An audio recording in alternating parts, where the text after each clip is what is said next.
Hi, today we're going to paint Impressionist Wildflowers. We're going to start with a toned canvas. So mix your blue and your white to a nice tint and then just brush it on like that. Wait for it to dry and we're ready to go. I'm going to put all of the supplies you'll need in the description below, so you can just pop on the description and find out all the supplies you need. First of all, we're going to lay in all our lupins, so you can use purples, any kind of purples, deep reds, and just in a side-to-side movement, put in where you'd like the lupins to go. Be generous with the paint, nice and thick. This is Impressionist, so we are going to go with nice thick paint. Now I'm going to go in with some yellow goldenrods or buttercups or whatever they're going to be. And now we lay in the greenery. So all around the lupins and the wildflowers, you just put the greenery in. Lay it all in, all around, cover the whole base.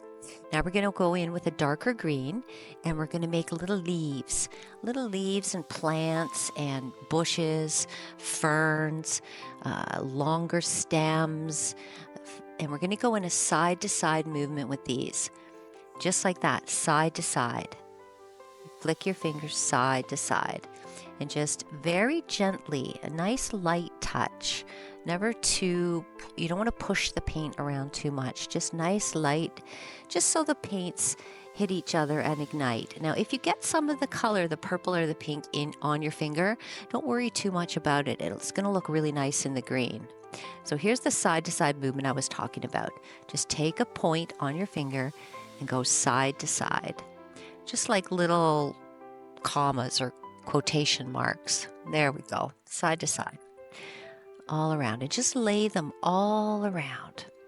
Now I like to lay in a bunch of different colors into my greenery, some blues, and you can lay in any colors you want, different shades of green and blues and turquoises.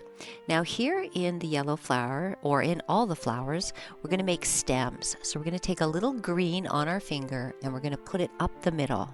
Now here we go. We're going to put in the shimmers of the lupins. So take some white in a side-to-side movement, sweep it side to side where the flower petals would be, just to highlight them. And you just drag it through the purple or the pink, whatever you're using. Yeah, in a side-to-side movement, nice and light and gentle. If you want one darker, just take a little bit of the purple and put it through. Now here we're going to go with the stem. Take a dark blue or a green and just kind of gently brush it down the middle in a side-to-side movement where the shadow of the stem would be. There we go, good job. Now we're going to put in some different kinds of wildflowers all through our greenery. I like the pinks and the reds. Bright orange, anything to make it pop. We're Impressionists here. We want the colors to pop.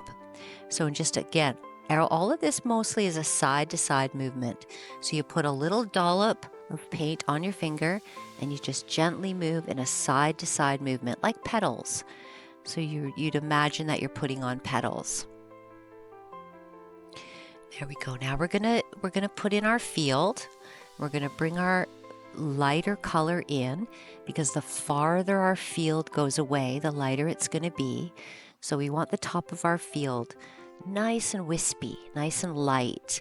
We're going to bring that down into our meadow. And then we're going to bring some of our darker greens to meet it up. Not too much, just so it fades up into the distance. And again, you can bring some of those different colors in up a little bit, just very lightly this time, randomly, not too much, because we just want it little pops of color, as if you're squinting and you can see these little pops of color in the distance. Just all around. I like to make the petals pop on the lupin, so I put a little bright pink there. Let's get into the sky. Now I'm going to do a nice wispy blue summer sky. So I'm going to lay in the lighter blue. I'm going to wisp it along. I'm going to go in with the white down near the bottom of the field, and I'm going to kind of weave it into the field. I'm going to mesh the two together because I sort of want them to mix, to mingle at the horizon line. I'm going to bring some of that white up and to put some nice fluffy white wispy clouds up there, very dreamy. Just wisp it in and blend it in. Now bring your field up to the sky and just sort of blend it into the white so it almost dissolves into the white. There's no straight lines here. We want everything to be natural and kind of random and organic. So bring some of the lighter color down into your field so that it's very far off in the distance. Okay, so there you go. Great job. You're done your wildflowers. You can add as many as you want, and you can practice. You can add different colors. You can add some twigs or some buttercups coming up. But that's just basically how you do it. Side to side movement, and have fun. Thanks for joining me today. If you enjoyed this, please like and subscribe, and come on back for the next one. Have a creative day.